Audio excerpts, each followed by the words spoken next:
যদি ঘরে ঘরে থেকে বন্ধ হয়ে যায়, আমি সময় দিলাম মাত্র 10 বছর, মাহফিল বন্ধ করে দেন, পীর মাশায়েখদের দরবারে আসা যাওয়া বন্ধ করে দেন, ঘরে ঘরে দোয়া মিরাত কোরআন খতম বন্ধ করে দেন, ওয়াজ মাহফিল বন্ধ করে দেন, মাত্র 5 বছরে দেখবেন লাকসাম ওই ফুল মার্কেটের সামনে দিয়া, চেয়ারম্যান সাহেবের হোটেলের সামনে দিয়া, হোটেলের ভিতরে দিয়া জিন্সের প্যান্ট পরিয়া, হাফ প্যান্ট পরে আমার দেশের মেয়েরা ওনার হোটেলে খাবার খাইতে যাবে, নাস্তা করতে যাবে।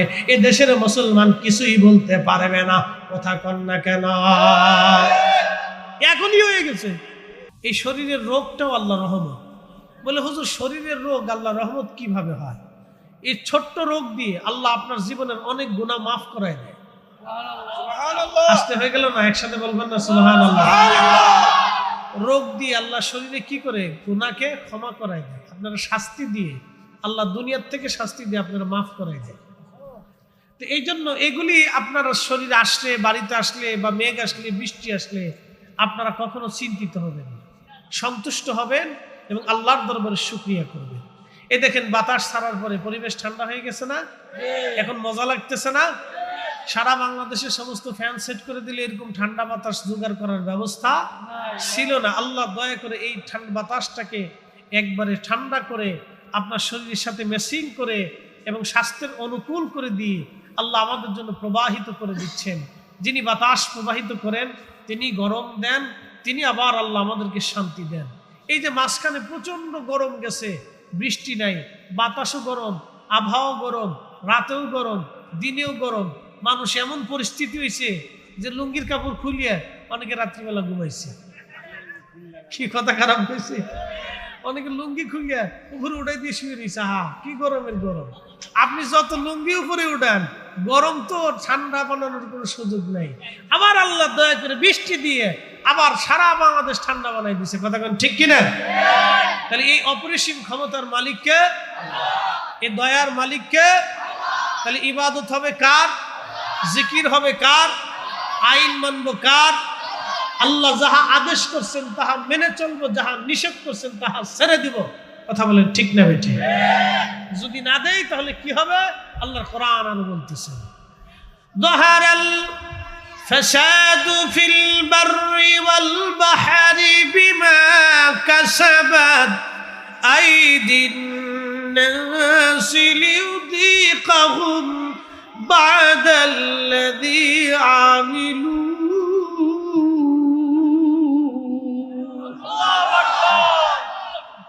জলে এবং স্থলে বিপর্যয়, মুসিবত। সমুদ্রে এবং স্থলে। স্থলে কি? করোনা মহামারী, ডায়াবেটিস, প্রেসার, হার্টের সমস্যা, কিডনি সমস্যা, লিভারের সমস্যা, ক্যান্সার, এরপরে আলসার, এরপরে আপনার এই প্যারালাইসিস, এই যে ধরনের যাবতীয় কিছু মহামারী আছে, খুব ভয়াবহ রোগ আছে যেটা হইলে আর সারে না, ব্রেন স্ট্রোক। আমি আপনাদেরকে বুঝাই, জহারাল ফাসাদু ফিল বাররি ওয়াল বাহরি বিমা কাসাবাত আইদিন নাস। আমাদের দুহাতের রুজি। এই জলে এবং স্থলে যে বিপর্যয় আসে, মুসিবত আসে, কেন আসে? কোরআন বলতেছে, বুঝে যান। ডায়াবেটিস আমাদের কারো শরীরে যদি আসে তাহলে তার 50% শেষ। আমার দিকে তাকাবেন, এই যুবক যারা আছেন, খালি বসে বসে ফেসবুক টিপেন না, ইউটিউব দেখেন না, লাইভ শেষ হয়ে যাবে। বাতাস চলুক, একসাথে বলেন আল্লাহু আকবার, নারে তাকবীর, নারে রিসালাত, আহলে সুন্নাত ওয়াল জামাত, কোরআন সুন্নাহর আলো। বাতাস কার? আমরা কার? জমিন কার? বাতাস কি বাংলাদেশের আইনে না আল্লাহর আইনে? বাতাস কি সরকারের আইনে না আল্লাহর আইনে? বাতাস কি আবহাওয়া অধিদপ্তরের অধীনে না আল্লাহর অধীনে? বাতাস কি এই আপনার কি বলে প্রাকৃতিক মন্ত্রী যে আছে, এটার কি মন্ত্রণালয় কয়? দুর্যোগ ও প্রতিরক্ষা মন্ত্রণালয়, কি বলে? দুর্যোগ মন্ত্রণালয়। তাহলে বাতাস কি, বৃষ্টি কি, বন্যা কি, সাইক্লোন কি, তুফান কি দুর্যোগ মন্ত্রণালয়ের অধীনে না আল্লাহর অধীনে? আমরা কার অধীনে? সূর্য কার অধীনে? তাহলে আল্লাহর আইন মেনে চলতে হবে। কথা কোন ঠিক কিনা? এই জন্য বেশি বেশি সুদ খাওয়ার দরকার। আজকে এক অটোওয়ালা আমার ঢাকা শহরে বাসায় নামাজ দেওয়ার সময় বলতেছে, হুজুর কি বলবো, দুঃখের কথা, 30,000 টাকা সুদের টাকা আনছিলাম, 70,000 টাকা দিছি, এখনো টাকা শেষ হয় না। আমি বললাম বাড়ি কোথায়? বলে বরিশাল। আমি বললাম যে কি করবেন? এই যে মাফ সব চাই, সুদে আল্লাহ মাফ করে না, খালি ডিম পারে, খালি ডিম পারে, ডিম পারে। আমি বললাম এই কি মানুষ না মুসলমান? হুজুর মানুষও মুসলমান। চিন্তা করতে পারছেন, 30,000 টাকা আনছে, 70,000 টাকা দিছে, তারপরেও টাকা শেষ হয় না, এরপরও 40,000 টাকা দাবি করছে। আমি বললাম আর কি করবেন, মাফ সাফ চান, চেয়ারম্যান মেম্বার ধরিয়া কান্নাকাটি করে দেখেন এই বেটার কাছ থেকে ছুটতে পারেন কিনা। এ দুনিয়ার গজব, করোনা মহামারী চাইতে ভয়াবহ, কি কথা কন্যাকে, ঠিক কিনা?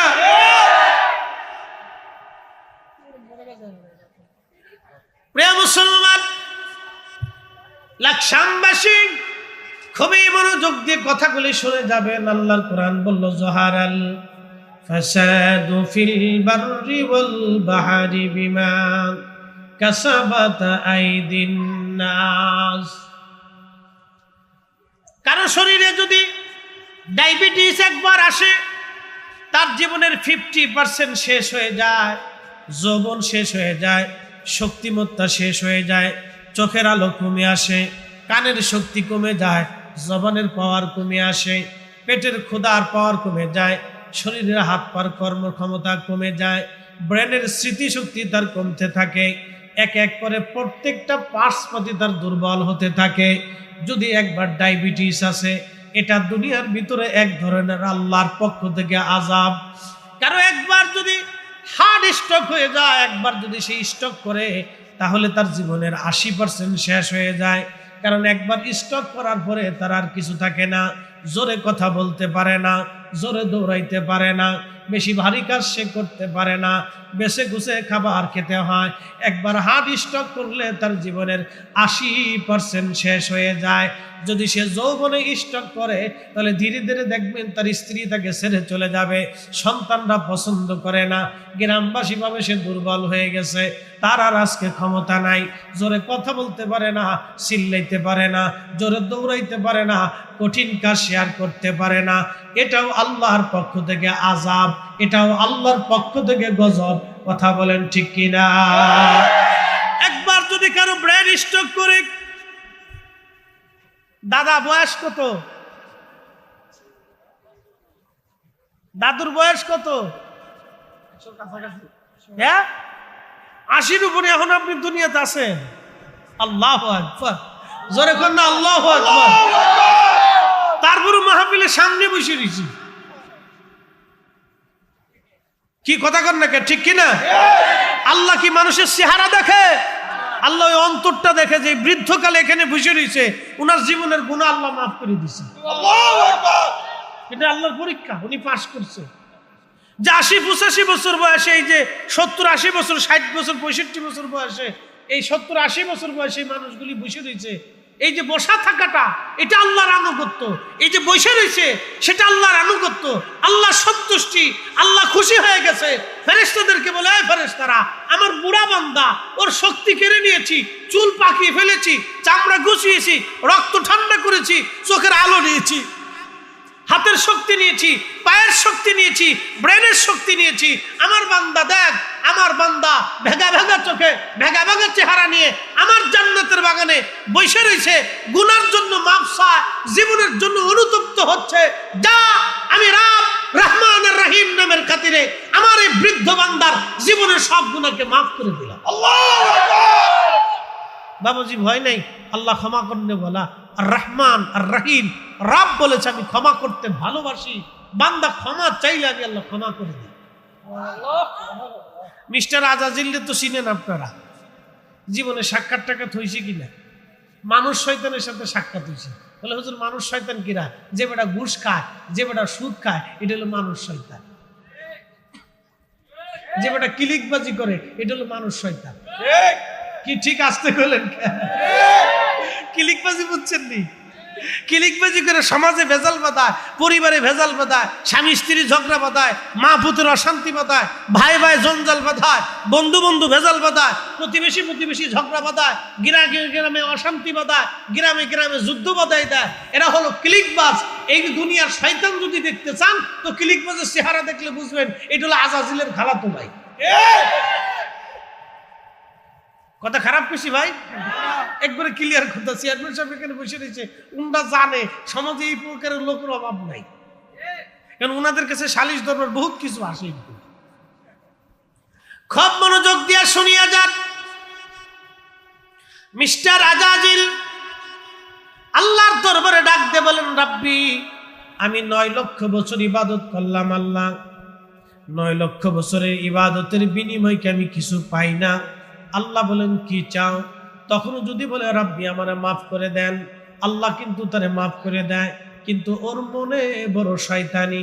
ডাক দেখো আল্লাহ আমারে কিয়ামত পর্যন্ত হায়াত দিবা। আল্লাহ বলেন তা দিলাম। আর কি চাও? বলে রাব্বি আমারে তুমি তাম পৃথিবী তাসাররুফ করব, তাম পৃথিবী ঘুরে আসবো 1 সেকেন্ডে, 1 মুহূর্তে, এই ক্ষমতা তুমি আমারে দাও। আল্লাহ বলেন তাও দিলাম। আর কি চাও? বলে রাব্বি তোমার বান্দাদের রক্তের শিরার ভিতরে দিয়ে ঢুকে কালবের মধ্যে বসে বসে আমি ধোঁকা দিতে থাকবো, বাহানা দিতে থাকবো, আর এই শক্তি ক্ষমতা তুমি আমারে দাও। তোমার বান্দার রক্তের শিরার ভিতর দিয়ে ঢোকার সুযোগ আমারে দিয়ে দাও। এই জন্য জিনেরা যখন মানুষকে ধরে দেখবেন তার শরীরের সাথে জিনেরা অ্যাডজাস্ট হয়ে যায়, জিনরা মানুষের শরীরের সাথে অ্যাডজাস্ট হয়। যখন এই জিনের রুগীরে বাড়ি দিবেন তখন দেখবেন যখন জিন যারা ছাড়ায়, উলামা ইকরাম অথবা যারা কবিরাজ আছে বা ফকির আছে, জিন যখন ছাড়ায় রোগীর শরীরে বাড়ি দিলে রোগীর গায়ে বাড়ি লাগে না, জিনের গায়ে বাড়ি লাগে। মাটির উপরে বাড়ি দিলে জিনের গায়ে বাড়ি লাগে, ওই রোগীর গায়ে বাড়ি লাগে না। দেখবেন আপনার মরিচ পুরা দিয়ে নাকে শুকা দেয়, ওই মানুষের শরীরে এটা লাগে না, এটা জিনের শরীরে লাগে, কারণ সে ওই পুরো বডিটাকে জিন তার নিজের নিয়ন্ত্রণে নিয়ে নেয়। আজাজিল ডাক দিয়ে বলে রাব আমার এই ক্ষমতা তুমি দাও, মানব শরীরের রক্তের শিরার ভিতর দিয়ে ঢুকে কালবের মধ্যে বসে বসে আমি বান্দাকে ধোঁকা দিব। আল্লাহ ডাক দিয়ে বলে আজাজিল কি করতে চাও তুমি? বলে রাব তোর ইজ্জত জালালের কসম করে বলি তোমার একটা বান্দাকেও আমি জান্নাতে ঢুকতে দেব না, সব ধোঁকা দিয়ে দিয়ে দিয়ে দিয়ে গুনাহ করাবো। এই জন্য দেখবেন নবীরা সারা কোন ব্যক্তি মাসুম না, শুধু একমাত্র আল আনবিয়াউ মাসুমুন, একমাত্র নবীরা হলো মাসুম। নবীরা ছাড়া আর কেউ মাসুম না, সবার জীবনেই গুনাহ হয়। আর আল্লাহর ওলিরা হলো মাহফুজ, আল্লাহ তাদের ওলিদেরকে গুনাহ থেকে বাঁচায় রাখে, আল্লাহ তার ওলিদেরকে গুনাহ থেকে হেফাজত করে। একবার জোরে বলা যাবে কি মারহাবা। শয়তান ডাক দিয়ে বলে রাব্বি তোর বান্দাদেরকে গুনাহ করে জাহান্নামী বানাবো, একটা কেউ জান্নাতে ঢুকতে দেব না। আল্লাহ তখন ধমক দিয়ে বললেন হে আজাজিল তুই শুনে রাখ, আমি আল্লাহর ইজ্জত জালালের কসম করে বলতেছি, তুই শুনে রাখ, আমার বান্দারে তুই ধোঁকা দিয়া গুনাহ করাবি। আমার বান্দা গুনাহ করার পরে যদি আমি রব্বে কারীমের দরবারে ক্ষমা চাই, ক্ষমা চাইতে দেরি হবে, আমি আল্লাহ ক্ষমা করতে দেরি করব না। না না, একসাথে বলেন আল্লাহু আকবার। আজকে ওরা কারা? যারা দোয়া বন্ধ করে দিয়েছে, ওরা হলো শয়তানের দালাল। এই আসতে বললেন কেন? কি বেজার হয়ে গেছে? উচিত কথায় মই বাজার, গরম ভাতে বিলাই বাজার, ডাল ভাতে কুটুম বাজার। আজকে যারা দোয়া বন্ধ করে দিয়েছে তারা শয়তানের দালালি শুরু করছে। বলে হুজুর কিভাবে বললেন আপনি? বুঝাই বলতেছি, দোয়া করবেন, রব্বে কারীমের দরবারে ক্ষমা চাবেন, ক্ষমা হয়ে যাবে। আল্লাহ বলেন কুল্লিয়া ইবাদিয়াল্লাযীনা আসরাফু আলা আনফুসিহিম লা তাকুনাতু মির রাহমাতিল্লাহ। আল্লাহু আকবার। হাবিব আপনি আমার উম্মত আমার বান্দাদেরকে বলে দেন, হে আমার বান্দারা, তোমরা তোমাদের নফসের সাথে যতই জুলুম করো, কবিরা গুনাহ যতই তোমরা করো, চিন্তার কোনো কারণ নাই, ভয়ের কোনো কারণ নাই। তোমরা আমি আল্লাহর রহমত থেকে তুমি নিরাশ হইও না। আল্লাহ বলেন তোমার জীবনের সমস্ত গুনাহগুলিকে আমি রব্বে কারীম ক্ষমা করে দিব, মাফ করে দিব। একবার জোরে বলা যাবে কি সুবহানাল্লাহ? আপনারা বলেন দোয়া কি চলবে না বন্ধ হবে? না না, একসাথে বলেন চলবে না বন্ধ হবে? দোয়ার দরকার আছে না নাই? বাড়িতে মিলাদ করে দোয়া পারেন করবেন, কোরআন খতম দিয়ে পারেন পড়বেন, মানুষদেরকে ডেকে এনে তাবারক দিয়া, জিলাপি দিয়া, মিষ্টি দিয়া, খেজুর দিয়া, উত্তম হালাল খাবার দিয়া মানুষদেরকে ডেকে এনে দোয়া করাইয়া তাদের মেহমানদারি করাই হলেও করবেন, দুরূদ শরীফ পড়াই হলেও করবেন, কালেমা শরীফ খতম দিয়ে হলেও করাবেন, কোরআন শরীফ খতম দিয়ে হলেও করাবেন, উলামা ইকরাম ডেকে হলেও করাবেন, তলবে আলেমদেরকে ডেকে হলেও করাবেন, এলাকার মুরব্বী সুধী সমাজ এবং মুসলমানদেরকে ডেকে হলেও ঘরে ঘরে মিলাদ পড়াবেন, কোরআন শরীফ খতম দিবেন। বলে হুজুর কারণ কি? বলে দিয়ে যায় আল্লাহর কালামের উপরে পৃথিবীতে কারো কালাম হতে পারে না। নবীর দুরুদের শব্দের চাইতে এত সুন্দর শব্দ পৃথিবীতে কোনো শব্দ হতে পারে না। কি কথা কন না কেন? ঠিক না? আল্লাহর কোরআনের চাইতে দামি কথা আছে? একসাথে বলেন আছে? এত দামি শব্দ পৃথিবীতে আর আছে? এটা মুসলমানের ঘরে ঘরে হওয়া উচিত। এই যে সূরা বাকারা, সর্বপ্রথম যে সূরাটা আছে বাকারা, আজকে বলে দিয়ে যায় কারো ঘরে যদি জিনের উৎপাত থাকে, জিনেরা দুষ্টুমি করে, শয়তানের উৎপাত থাকে, দেখবেন অনেক বাড়িতে জিনের আসর থাকে, মাঝে মধ্যে নানান ডিস্টার্ব করে, মেয়েদের উত্ত্যক্ত করে, বাচ্চাদের ক্ষতি করতে চায়। সূরা বাকারা প্রত্যেকদিন রাত্রিবেলা সকালবেলা যদি আপনি তেলাওয়াত করেন, আপনার ঘরের জিন ভূত প্রেত খারাপ দুষ্ট শয়তান সব আপনার ঘর থেকে একবারে পালায় যাবে, আর আসবে না। চিৎকার মেরে জোরে বলেন আল্লাহু আকবার। কোরআনের আওয়াজ ঘরে দরকার আছে? জোরে বলেন আছে? তো যারা কোরআন খতম বাড়িতে দিলে বেদাতের ফতোয়া দেয়, ও কোন তো থেকে আসছে? ও কোন জগৎ থেকে আসলে উনি হঠাৎ করে? আল্লাহ রাসূল বলছেন এই সূরা বাকারার তাফসীরের ভিতর আসে, সহিহ মুসলিমে আল্লাহর নবী বলেছেন উম্মত তোমরা ঘরকে কবর বানায়ো না, ঘরের ভিতর কোরআন তেলাওয়াত করো, ঘরের ভিতর কিছু নফল নামাজ পড়ো, ঘরের ভিতর কিছু সুন্নত তেলাওয়াত করো, ঘরের ভিতর জিকিরের শব্দ দাও, ঘরকে কবর বানায়ো না, বাড়িতে কবর বানায়ো না।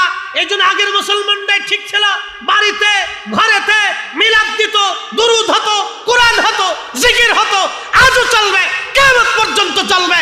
হাত উঁচা করে বলেন ঠিক না বেঠিক? নারায়ে তাকবীর, আল্লাহু আকবার, নারায়ে রিসালাত, ইয়া রাসূলুল্লাহ, আহলে সুন্নাত ওয়াল জামাত জিন্দাবাদ, জিন্দাবাদ, আহলে সুন্নাত ওয়াল জামাত জিন্দাবাদ, জিন্দাবাদ। প্রিয় লাকসামবাসী, কথাগুলি বুঝে যাবেন। আল্লাহর কালামের মতো এত সুন্দর শব্দ, এত চমৎকার কথা কারো কথা হতে পারে না। এত সুন্দর কালাম আর কারো কথা হতে পারে না। নবীর দুরুদের মতো এত মধুর বাক্য কোন বাক্যে হতে পারে না। অতএব এই দুইটাই আপনার ঘরের মধ্যে চলমান রাখতে হবে। প্রিয় উপস্থিতি, রাসূল কারীমের একজন সাহাবী, তার নাম হযরত আবু হুরায়রা রাদিয়াল্লাহু আনহুর একটা ঘটনা মনে পড়ে গেল, সহিহ বুখারীতে আসছে। আল্লাহর নবী হযরত আবু হুরায়রাকে বলেন, আবু হুরায়রা রে, তোমাকে বাইতুল মাল পাহারা দেওয়ার জন্য দিলাম। হযরত আবু হুরায়রা বলেন, আমি বাইতুল মাল পাহারা দেওয়ার জন্য গেলাম, খাদ্য গুদাম পাহারা দেওয়ার জন্য রাত্রিবেলা দরজার পাশে বসে আছি। মনোযোগ দিয়ে, ঘটনাটা খুব চমৎকার। বাইতুল মাল পাহারা দেওয়ার জন্য বসে আছি, ঠিক এমন সময় দেখি একটা চোর বাইতুল মালের ভিতরে ধীরে ধীরে ধীরে ধীরে রাত্রিবেলা আধারে আধারে ধীরে ধীরে যায়। আমি চিন্তা করলাম, চোর বাইতুল মালে আসছো চুরি করার জন্য, আজকে তোর নিস্তার নাই, আজকে তোরে ধরে নিয়ে যাব। আমি আস্তে করে যাইয়া চোরটাকে পিছন দিক থেকে বাইতুল মালের মধ্যে ধরে ফেললাম। সে গমের যে বাইতুল মালের ভিতরে যে গম ছিল, এই গমের যে ঝুড়ি ছিল, ঝুড়ির মধ্যে হাত দিয়ে গম নিতে গেছে। আমি তারে পিছন দিক থেকে জাপটে ধরলাম, চোর, আজকে তোরে রসুলের দরবারে নিয়ে যাব। আর নবীর দরবারে চুরির বিধান ছিল হাত কেটে ফেলে দেওয়া। আজকে যদি সরকারিভাবে দুর্নীতি চুরি যারা করে, ঘুষ সুদ যারা খায়, তাদের হাত কাটার বিধান যদি আজকে ইসলামে থাকতো, আজকে রাষ্ট্রের মধ্যে যদি থাকতো, সারা বাংলাদেশে একটা চোরও খুঁজে পাওয়া যাইতো না। কি কথা কর না কেন, ঠিক কিনা? একটা চোরও থাকতো না। প্রিয় উপস্থিতি, খুবই মনোযোগ দিয়ে শুনিয়া যান। চোরের বিধান ছিল হাত কেটে ফেলে দেওয়া। চোর ধরে নিয়ে যাবে আবু হুরায়রা রাদিয়াল্লাহু আনহু। চোর ডাক দিয়া বিনয়ের সাথে বলে, আবু হুরায়রা রে, আমি বড় গরিব, আমি বড় অভাবী আবু হুরায়রা। আবু হুরায়রা, আমারে মাফ করে দাও, আমি আর চুরি করতে আসবো না, আমারে ছেড়ে দাও, অভাব আমাকে চুরি করতে বাধ্য করেছে। হযরত আবু হুরায়রা রাদিয়াল্লাহু আনহু দয়া লেগে গেল। যারা তাকওয়াশীল আল্লাহওয়ালা, তাদের অন্তরে দয়া বেশি হয়। দেখবেন, যারা তাকওয়াশীল আল্লাহওয়ালা, তাদের অন্তরে দয়া হয় এবং তারা সৎ হয়। পেঁয়াজ গোস মারফিয়াত এত কিছু তারা বুঝে না। খুব মনোযোগ দিয়ে কথাগুলি শুনবেন। হযরতে আবু হুরায়রা চোর ছেড়ে দিলেন। আহা, চোর ছেড়ে দেওয়ার পরে ফজরের আজান পড়ে গেল। আসসালাতু খায়রুম মিনান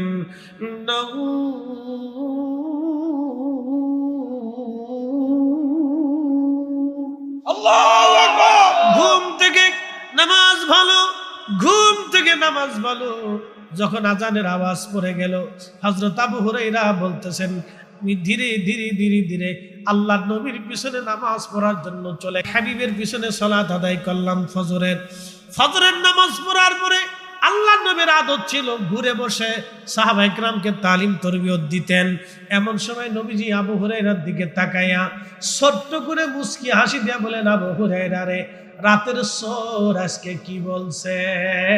চিৎকার মেরে জোরে বলেন না মারহাবা। ওরে রাহমাতুল লিল আলামিন, আপনি উম্মতের জামিন, গুনাহগারের অতি আপনজন। কথা কোন ঠিক কিনা? রাত্রিবেলা চোরের সাথে আবু হুরায়রার কথা হয়, কেউ জানে না, কিন্তু আমার রাসূলের দরবারে খবর হয়। আল্লাহর নবী ডাক দেয়া বলেন, আবু হুরায়রা, রাতের চোর কি বলেছে? আবু হুরায়রা মাথাটা নরম করে নিচু করে বলেন, ইয়া রাসূলুল্লাহ, চোর এসেছিল, ধরে ফেলেছি। অনুনয়ী বিনয়ের সাথে বলল, সে নাকি বড় অভাবী, আমার বড় দয়া লাগছে ইয়া নবী আল্লাহ, আমি চোর ছেড়ে দিয়েছি। আল্লাহর নবী মুস্কি হাসি দিয়ে বলেন, আবু হুরায়রা রে, চোর মিথ্যা কথা বলেছে, আগামীকাল রাত্রিবেলা চোর আবার আসবে। চিৎকার মেরে জোরে বলেন আল্লাহু আকবার। নবীর দরবারে খবর আছে না? না। আল্লাহ বলেন, কামা আরসালনা ফীকুম রাসূলাম মিনকুম ইয়াতলু আলাইকুম আয়াতিনা ওয়া ইউযাক্কিকুম ওয়া ইউআল্লিমুকুমুল কিতাবা ওয়াল হিকমাতা ওয়া ইউআল্লিমুকুম মা লাম তাকুনু তা'লামুন। কোরআন বলতেছে, হুজুর, আমি আপনাকে দুনিয়াতে পাঠিয়েছি। কি জন্য পাঠাইলাম?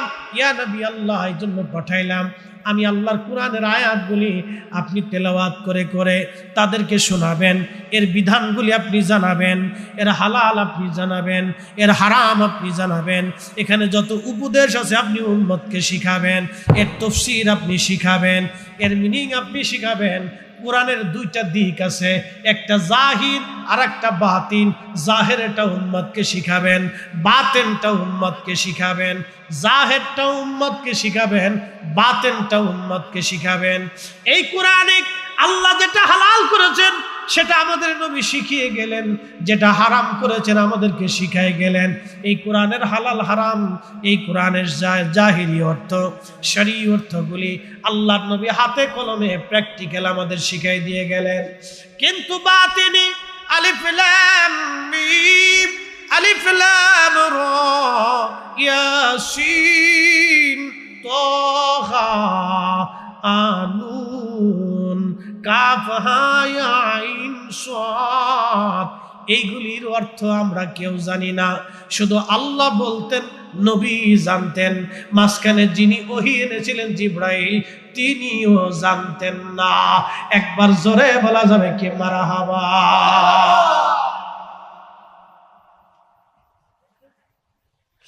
এই কোরআনের জাহির এবং বাতিন, জাহির কি? জাহিরটা তো শরীয় জ্ঞান, এটা জানিয়ে গেলেন নবীজি। বাতিন কি? বাতিনটা বুঝাই দিয়ে যায়। হযরত ওমর খুতবা দিচ্ছেন মদিনায় দাঁড়াইয়া, ঠিক এমন সময় এই যে পার্সিয়ান, বর্তমান ইরান, নেহানদের যুদ্ধের ময়দানে 200 মাইল দূর বিরাট বড় পারস্য বাহিনীর সামনে, রোম সৈন্য, বিরাট বড় ও সৈন্য বাহিনীর সামনে সাহাবীরা বিপদগ্রস্ত হয়ে গেলেন। হযরত ওমর খুতবা দেন।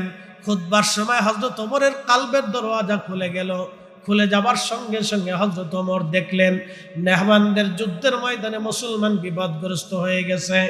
ঠিক তখনই মদিনার থেকে হযরত ওমর একটা আওয়াজ দিলেন, ইয়া সারিয়া আল জাবাল, আল জাবাল, হে সারিয়া, হে সেনাপতি, পাহাড় পাহাড় পাহাড়, তুমি পাহাড়ের দিকে তাকাও, পাহাড়ে তুমি আশ্রয় নাও।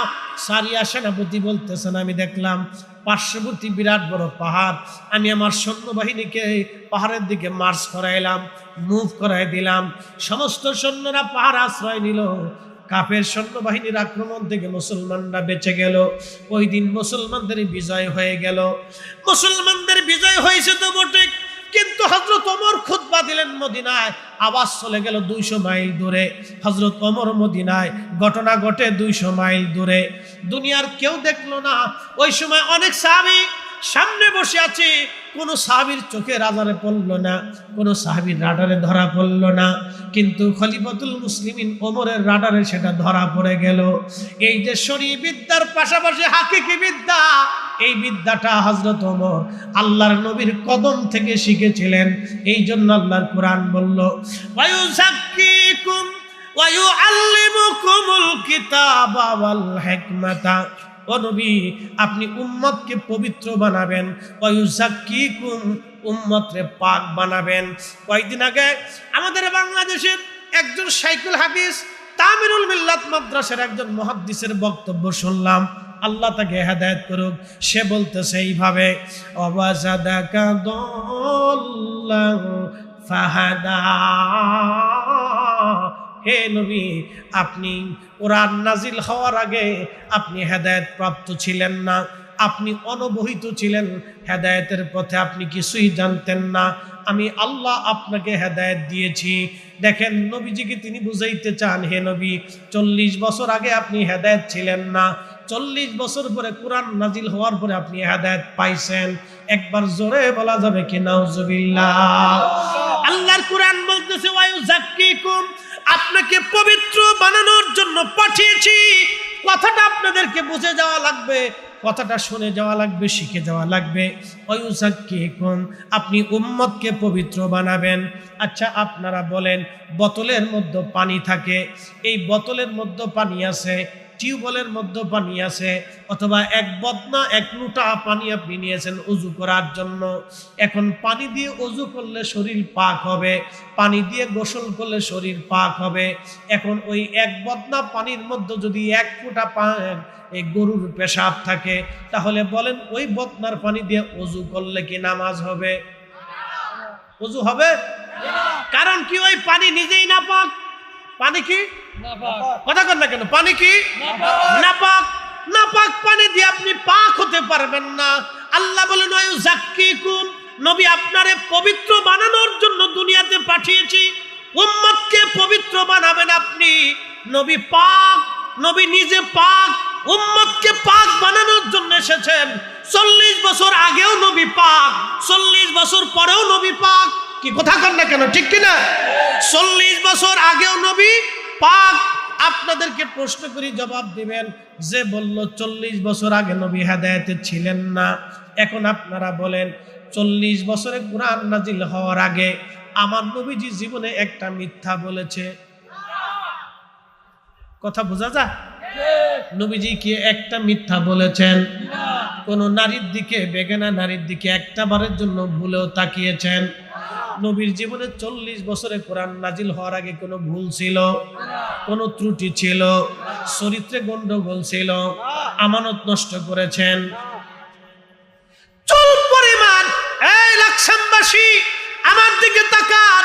কোরআন নাজিল হওয়ার আগে, এই কোরআন আল্লাহর নবীর কাল মুবারকে আসার আগে নবীজি কি চুল পরিমাণও অন্যায়, অপরাধ, ভুল, ত্রুটি, খাতা, বিচ্যুতি, নাপাকি, খারা, সারাবি, জাহিলিয়াতের কুকর্ম, অকর্ম আমার নবীকে কি স্পর্শ করেছে?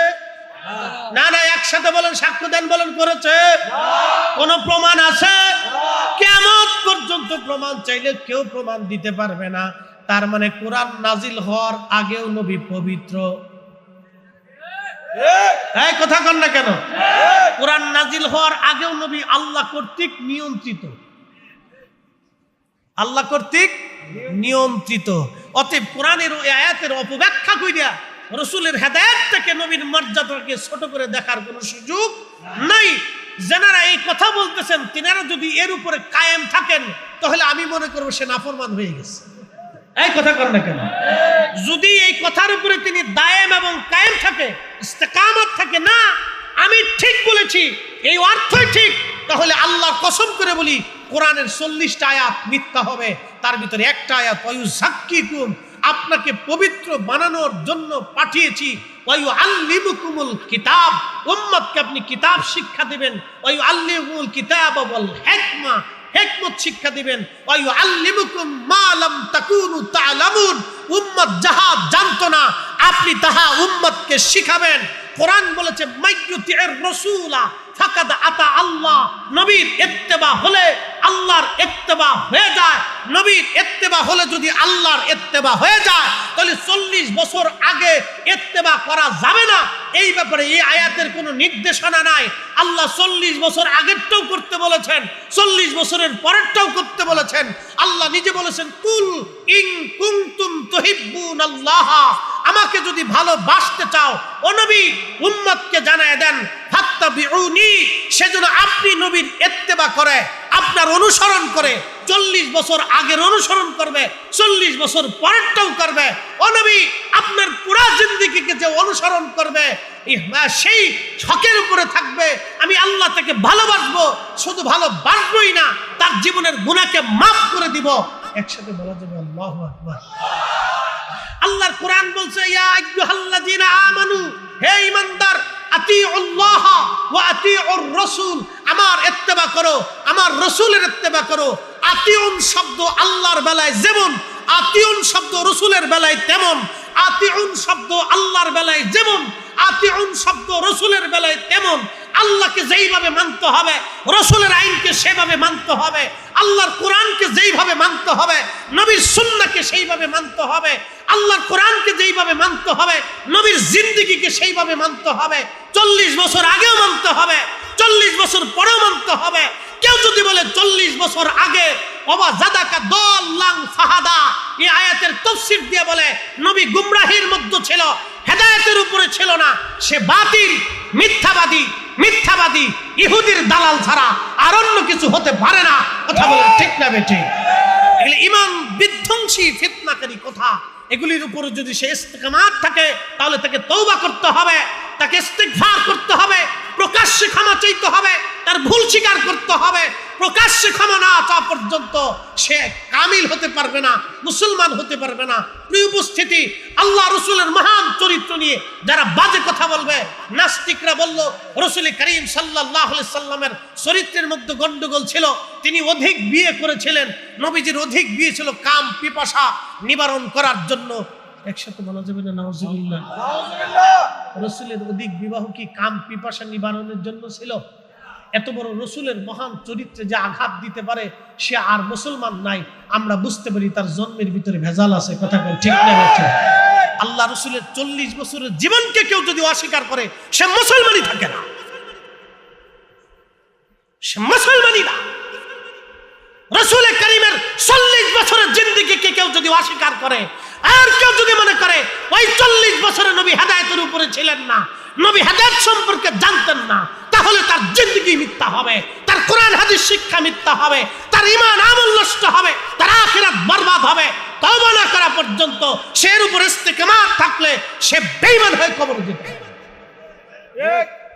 ফাজলিমের একটা সীমা থাকা উচিত। আল্লাহর কোরআনের 40টা আয়াত মিথ্যায় পর্যবেসিত হবে। আমাদেরকে সাহানো দলিল আছে, আপনাদেরকে বুঝাইতেছি, সারা জীবন মনে রাখবেন। কষ্ট হইতেছে আপনাদের? কথা কি বোঝা যায়? আপনাদের কথা বুঝতে পারতেছে? এই জন্য কাজী নজরুল কি চমৎকার লিখেছেন, আল্লাহকে যে পাইতে চায়, আল্লাহকে যে পাইতে চায়, হযরতকে ভালোবেসে আরশ কুরসি লৌহ কলম না চাহিতেই পেয়েছে সে। আমি যদি আরব হতাম মদিনারি পথ, সেই পথ দিয়ে হেঁটে যাইতেন নূর নবী হাজারাত, নূর নবী হাজারাত। একবার জোরে বলা যাবে কি মারহাবা? এই কোরআনের সর্বশ্রেষ্ঠ রাসূল কারীমের সম্মানের একটা দলিল আপনাদেরকে দিচ্ছি, একসাথে বলেন তো আল্লাহু আকবার। আল্লাহু আকবার। ওয়ামা আরসালনাকা ইল্লা রাহমাতাল লিল আলামিন। আল্লাহু আকবার। এখান থেকে বুঝে যান, আপনাকে পাঠিয়েছি শুধু এই জন্য, ইল্লা শুধু এই জন্য পাঠিয়েছি, রাহমাতাল লিল আলামিন, আপনি সমস্ত জগৎ সমূহের জন্য রহমত। প্রশ্ন করি, জবাব দিবেন। 40 বছর আগে কোরআন নাজিলের 40 বছর আগে নবী রহমত ছিলেন না, 40 বছরের পরে রহমত, নাকি বলেন? কি মনে হয় আপনাদের? কোরআন নাজিলের 40 বছর শুধু আগে না, সৃষ্টির প্রথম থেকে সৃষ্টির জন্য নবী রহমত। কি কথা বলেন ঠিক কিনা? সৃষ্টির প্রারম্ভ থেকে সমগ্র সৃষ্টির জন্য নবী রহমত, নবী রাহমাতুল লিল আলামিন। ওরে রাহমাতুল লিল আলামিন, আপনি উম্মতের জাবিন, গুনাহগারের অতি আপনজন, আল্লাহর নবী, নূরের নবী, ও আপনি নবী আমার জীবনের জীবন, আল্লাহর নবী, নূরের নবী, ও আপনি নবী আমার জীবনের জীবন, আপনি আমার জীবন সাথী, অন্ধকার কবরের বাতি, আপনি সারা বাঁচে না জীবন, আল্লাহর নবী, নূরের নবী, ও আপনি আমার জীবনের জীবন।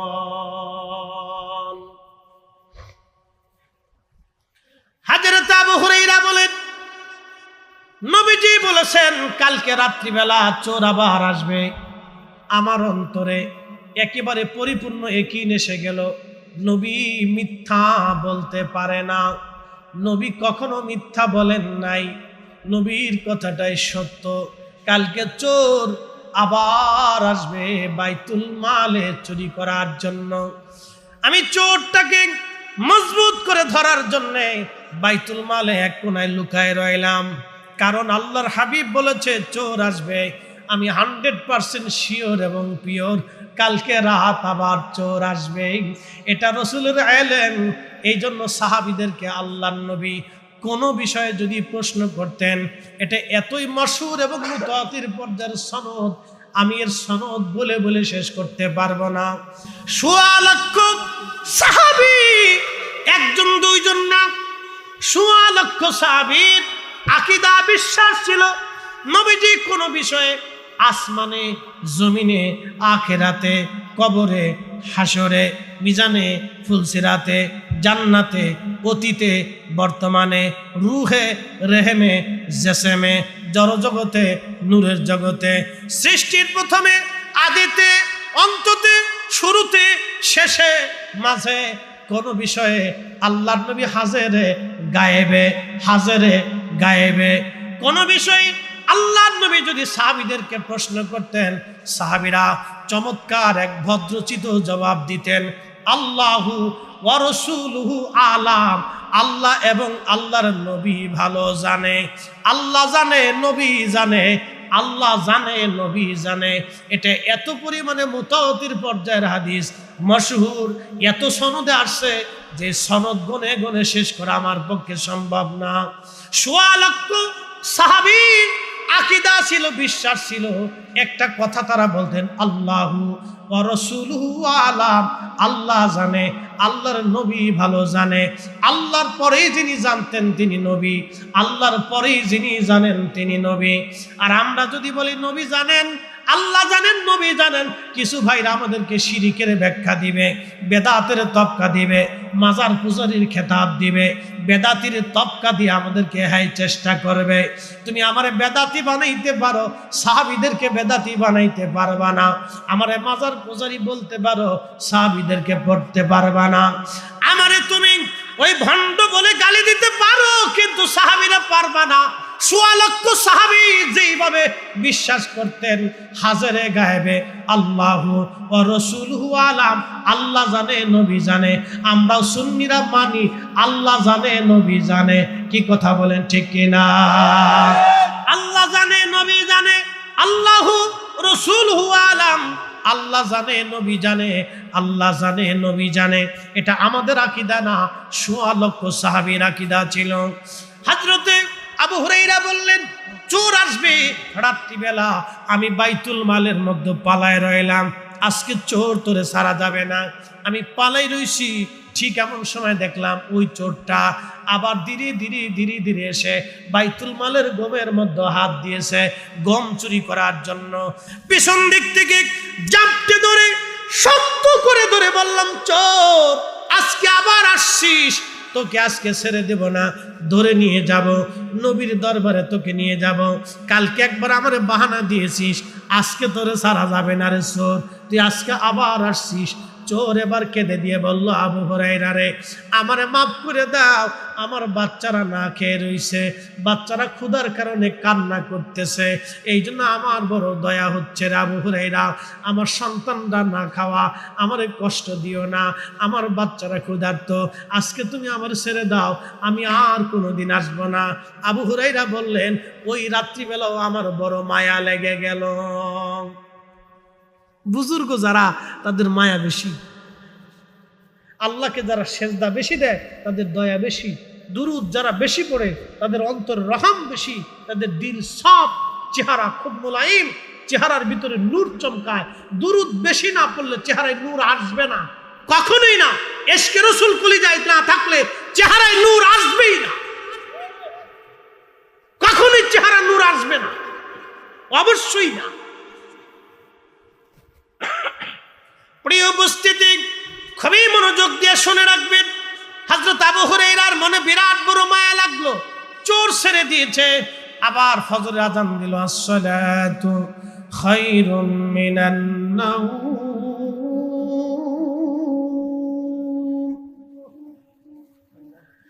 আযান পড়ার পরে সমস্ত সাহাবীরা মসজিদে নববীতে আল্লাহর হাবিবের পিছনে নামাজের জন্য চলে গেলেন। আবু হুরায়রা বলেন, আবু নামাজের কাতারে নামাজ শেষ করার পরে আল্লাহর নবীর আদত ছিল প্রত্যেক ফজরের নামাজের পরে নবীজি ঘুরে বসে সাহাবীদেরকে তালিম তরবিয়ত দিতেন। আল্লাহর নবী ঘুরে বসে জিজ্ঞাসা করলেন মুস্কি হাসি দিয়া, আবু হুরায়রা, রাতের চোর বাইতুল মালে আজকে কি বলছে? আবু হুরায়রা মুস্কি হাসি দিয়ে বলেন, ইয়া রাসূলুল্লাহ, ছেলে সন্তান মেয়েরা ক্ষুধার্তর অভিযোগ দিয়েছে, কান্নাকাটি করছে। আমি আবু হুরায়রার মনে বড় মায়া লাগছে। হুজুর, আজকেও চোর আমি ছেড়ে দিয়েছি, চোর আজকেও ছেড়ে দিছি। আল্লাহর নবী ডাক দিয়ে বলেন, আবু হুরায়রা, তুমি চোর ছেড়ে দিয়েছো, সে বড় মিথ্যাবাদী, ধোঁকাবাজ, সে কালকে রাত্রিবেলা আবার আসবে। একসাথে বলবেন আল্লাহু আকবার। না না, আরো জোরে বলেন আল্লাহু আকবার। নবীর দরবারে খবর আছে না নাই? এজন্য ওনার নাম নবী। নবী শব্দের অর্থ হলো যিনি অদৃশ্যের সংবাদ দিয়ে দেন তাকে নবী বলা হয়। যিনি গায়েবের সংবাদ দেন, অদৃশ্যের খবর দেন, তিনি নবী, তিনি নবী। হযরত আবু হুরায়রা রাদিয়াল্লাহু আনহু বললেন, আল্লাহর নবী যখন চোর আবার আসবে, আমার দৃঢ় বিশ্বাস চোর আবার আসবে। তৃতীয় রাত্রিবেলা চোর ধরার জন্য আমি বাইতুল মালের এক কোণে বসে রইলাম, দেখি আজকে চোর কেমনে আসে। আজকে আর ওরে সহজে ছাড়া যাবে না। আবু হুরায়রা রাদিয়াল্লাহু আনহু নিয়ত করে বসে আছেন। গভীর রাত্রিবেলা দেখে ধীরে ধীরে সেই চোর আবার আসছে, গমের ভিতরে হাত ঢুকাই দিছে গম নেওয়ার জন্য। হযরত আবু হুরায়রা পিছন দিক থেকে জাপটে ধরলেন, চোর রে, আজকে আর তোরে ছাড়া যাবে না। আজকে 3 রাত তুই আমার সঙ্গে বাহানা করতেছিস, আজকে তোকে রাসূলের দরবারে ধরে নিয়ে যাব। চোর ডাক দিয়ে বলে, আবু হুরায়রা রে, তুমি আমাকে ছেড়ে দাও। আবু হুরায়রা, তুমি যদি আমার ছেড়ে দাও তাহলে তোমাকে আমি একটা দোয়া শিক্ষা দিয়ে যাব, এমন একটা কালাম তোমারে শিখাবো। ও আবু হুরায়রা, কোরআন শরীফ থেকে এমন একটা আমল তোমারে শিখাবো, যে আমলটা করলে সারা রাত তোমার ঘরের মধ্যে ফেরেশতা পাহারা দিবে, শয়তান তোমার ঘরের মধ্যে ঢুকতে পারবে না। চিৎকার মেরে জোরে বলেন না মারহাবা। আবু হুরায়রা বলে, সত্যি কি শিখাবা? বলে, হ্যাঁ সত্যি তোমারে শিখাবো, তুমি যদি আমার ছেড়ে দাও তাহলে আমলটা শিখাই দিয়ে যাব। হযরত আবু হুরায়রা বলেন, আচ্ছা ঠিক আছে, ছেড়ে দিলাম, তো আমলটা তুমি আমারে শিখাও। বলে, আবু হুরায়রা রে, আয়াতুল কুরসি, আয়াতুল কুরসি, আয়াতুল কুরসি, আল্লাহু লা ইলাহা ইল্লা হুয়াল হাইয়ুল কাইয়ুম লা তাখুযুহু সিনাতুন ওয়ালা নাওম। এই আয়াতুল কুরসি তুমি যদি রাত্রিবেলা এশার নামাজের পরে ঘুমানোর আগে তুমি তোমার রাতের ঘরে যদি তুমি তেলাওয়াত করে ঘুমাও, তাহলে তোমার দরজার পাশে অথবা তোমার ঘরের ভিতরে তোমার বিছানার পাশে আল্লাহর একজন রহমতের ফেরেশতা দাঁড়ায় থাকবে। সারা রাত্র ভর শয়তান তোমার ঘরে আসতে পারবে না, ঢুকতে পারবে না। কুরআন শরীফের আয়াত আয়াতুল কুরসি যদি আপনি তেলাওয়াত করে ঘুমান, মুসলমানের ঘরে ঘরে কুরআনের আওয়াজ দরকার।